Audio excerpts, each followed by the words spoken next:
So hello बेटा, आज हम chemical effects of electric current में जो मेन चीज़ है वो सीखने वाले हैं। ठीक है, उसमें मेन चीज़ क्या है? इस चैप्टर की मेन चीज़ है कि इसमें एक एक्टिविटी 11.6 दे रखी है जिसमें बोला गया है कि पासिंग करंट थ्रू वाटर में क्या होगा, कौन सी इलेक्ट्रोड पे कौन सी गैस लिबरेट होगी। और एक दूसरी एक्टिविटी 11.7 है जिसमें कॉपर सल्फेट का सॉल्यूशन लेकर दो इलेक्ट्रोड्स लिए गए हैं कॉपर की, ठीक है, उनसे इलेक्ट्रोलिसिस करवा रहे हैं और फिर इलेक्ट्रोप्लेटिंग हुई है एक दूसरी कॉपर की रॉड पे।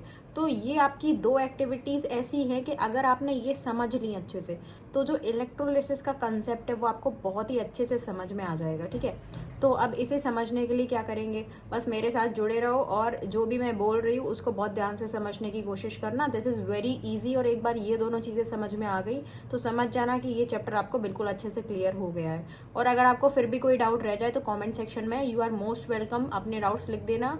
I will definitely clear them all. Okay, ठीक है, तो चलो शुरू करते हैं। ठीक है, तो बेटा मैं इस वाले एक्टिविटी 11.6 की बात कर रही थी। ठीक है, तो इस एक्टिविटी 11.6 में क्या दे रखा है कि आपको कार्बन रॉड्स को केयरफुली डिस्कार्डेड सेल से निकाल लेना है। डिस्कार्डेड मतलब जो यूज्ड सेल्स है उनमें से आपको कार्बन रॉड्स को केयरफुली बाहर निकाल लेना है। ठीक है, फिर उनके जो मेटल कैप्स को आपको साफ कर लेना है सैंड पेपर से। ठीक है, सैंड पेपर एक्चुअल में एक पेपर आता है जिसकी इमेज मैं साइड में लगा दूंगी, जिससे कि आप किसी चीज़ को क्लीन करके मतलब उसे घिस के क्लीन करने के लिए यूज़ करते हो। फिर वहाँ पे आपको क्या करना है कि जो मेटल के कैप है, मेटल के कैप किधर है, मेटल के कैप है ये। ठीक है, ऊपर की साइड मेटल के कैप होते हैं, यहाँ पे आपको कॉपर वायर्स को ऐसे रैप करके ऐसे सर्किट बना देना है। ठीक है, कॉपर वायर्स को यहाँ पे रैप करके मेटल के कैप के ऊपर कॉपर वायर्स को रैप करके ऐसे सर्किट बना देना है। ठीक है, और फिर उनको एक बैटरी से कनेक्ट कर देना है। देखो ये किया ना, यहाँ पे आपके पास ये क्या थे, ये कार्बन के रॉड्स थे जो कि आपको डिस्कार्डेड सेल मतलब यूज्ड वाले सेल्स। कौन से सेल्स? ऐसे सेल्स जो होते हैं। ठीक है, इस तरीके के सेल्स होते हैं। अगर आप इसे तोड़ दोगे तो क्या होगा, ये पूरा पार्ट निकल जाएगा और ये चीज़ जो होगी वो ये एक्चुअल में मेटल कैप बनेगी।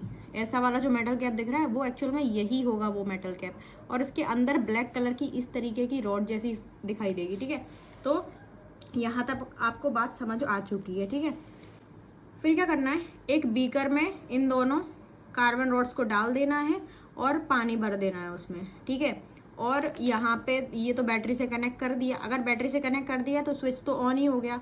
तो अब क्या होगा वो देखते हैं। ठीक है, देखो इसमें भी वही चीज़ कही, pour a cup full of water, मतलब एक कप में पानी भर के ग्लास या प्लास्टिक बाउल में, मतलब यहाँ पे जो है आपको बीकर जैसा दिख रहा है ना, वहाँ पे आप ग्लास की बाउल यूज़ कर सकते हो या फिर प्लास्टिक की बाउल यूज़ कर सकते हो। ठीक है, तो बेटा अब आपको ये वाली बात समझ में आ गई। Pour a cup full of water in a glass plastic bowl, या तो ग्लास या तो प्लास्टिक, ये बीच में स्लैश है, क्या है, स्लैश। ठीक है, तो क्या करना था, ग्लास या प्लास्टिक बाउल में, ये जो बीच में स्लैश दिख रहा है ना उसका मतलब होता है ग्लास या प्लास्टिक बाउल में पानी डाल देना है एक कप भर के। ठीक है, फिर 1 टीस्पून फुल मतलब 1 स्पून भर के सॉल्ट डालना है, या फिर और a few drops of lemon juice to water to make it more conducting.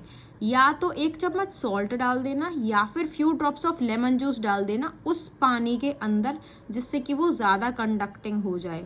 अब क्या करो, अब इलेक्ट्रोड्स को इमर्स कर दो इन सॉल्यूशन, मतलब अब इलेक्ट्रोड्स को डालना। Make sure that the metal caps of the carbon rods are outside the water. तुमको ये बात ध्यान रखनी है कि जो मेटल कैप थे, ये इस तरीके का जो मेटल कैप है वो पानी के बाहर होना चाहिए। ठीक है, फिर आपको वेट करना है 3-4 मिनट्स के लिए।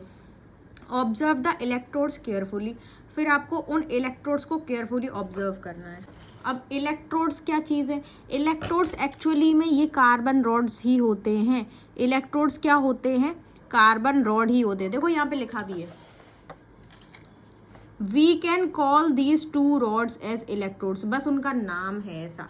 कार्बन रॉड्स का दूसरा नाम इलेक्ट्रोड्स है। कार्बन रॉड्स का दूसरा नाम क्या है, इलेक्ट्रोड्स। समझ आई बात? तो अब कह रहे हैं observe the electrodes carefully, do you notice any gas bubbles near the electrodes, can we call the change taking place in the solution a chemical change, recall the definition of chemical change that you studied in class 7th। मतलब ये ऐसा कह रहे हैं, क्या तुम्हें कोई bubbles दिखाई दिए इलेक्ट्रोड्स के पास, क्या हम इस चेंज को जो कि इस सॉल्यूशन के अंदर हो रहा है, क्या क्या हम इस चेंज को जो इस सॉल्यूशन के अंदर हो रहा है उसे केमिकल चेंज कह सकते हैं? क्योंकि तुमने क्लास 7th में पढ़ा था कि केमिकल चेंज का मतलब होता है या तो कोई गैस इवॉल्व हो, या तो कोई स्मेल चेंज हो जाए, या कलर चेंज हो जाए। इन सारी चीज़ों को अपन केमिकल चेंज कहते हैं। तो यहाँ पे भी तो गैस बबल्स मिलेंगे। वो कह रहा है क्या तुमने ऑब्जर्व किए गैस बबल्स? अगर वो कह रहा है तो मतलब किए ही होंगे, मतलब कह रहा है तो निकलेंगे ही बबल्स, तो ये केमिकल चेंज तो है। अब कह रहा है recall the definition of chemical change that you learned in class 7th। Class 7th में तुमने केमिकल चेंज की क्या डेफिनेशन पढ़ी थी, वो तुम्हें रिकॉल करने के लिए कह रहा है। तो चलो मैं तुम्हें रिकॉल करवाती हूँ कि क्लास 7th में तुमने क्या पढ़ा था। तो बेटा कुछ याद आ रहा है? क्लास 7th में तुमने पढ़ा था a change in which one or more new substance are formed is called chemical change. ऐसा चेंज जिसमें एक या एक से ज़्यादा नया सब्सटेंस बने उसे केमिकल चेंज कहते हैं। केमिकल चेंज का दूसरा नाम केमिकल रिएक्शन भी होता है, ठीक है, ये तुमने पढ़ा था। साथ में तुमने ये सारी प्रॉपर्टीज़ भी पढ़ी थी कि जब एक केमिकल चेंज होता है तो नए प्रोडक्ट बनने के अलावा और क्या क्या चीज़ें होती है, या तो हीट बनती है, या लाइट बनती है, या फिर कोई नया रेडिएशन आता है जैसे कि अल्ट्रावायलेट रेडिएशन, ठीक है, या तो वो निकलता है अल्ट्रावायलेट रेडिएशन या एब्जॉर्ब होता है, साउंड बनता है, ठीक है, या फिर चेंज इन स्मेल हो सकती है, या फिर न्यू स्मेल बन सकती है, कलर चेंज हो सकता है, गैस फॉर्म हो सकती है। तो एक्चुअल में यहाँ पे क्या हो रहा है? यहाँ पे उसने बोला क्या यहाँ पे कोई गैस बबल्स बन रहे हैं? देखो यहाँ पे क्या लिखा है, do you notice any gas bubble near the electrode. मतलब जो अभी हमने पढ़ा कि कोई गैस भी बन सकती है केमिकल चेंज में, तो वही चीज़ यहाँ पे पूछा जा रहा है। तो ऑब्वियस सी बात है ये केमिकल चेंज तो है।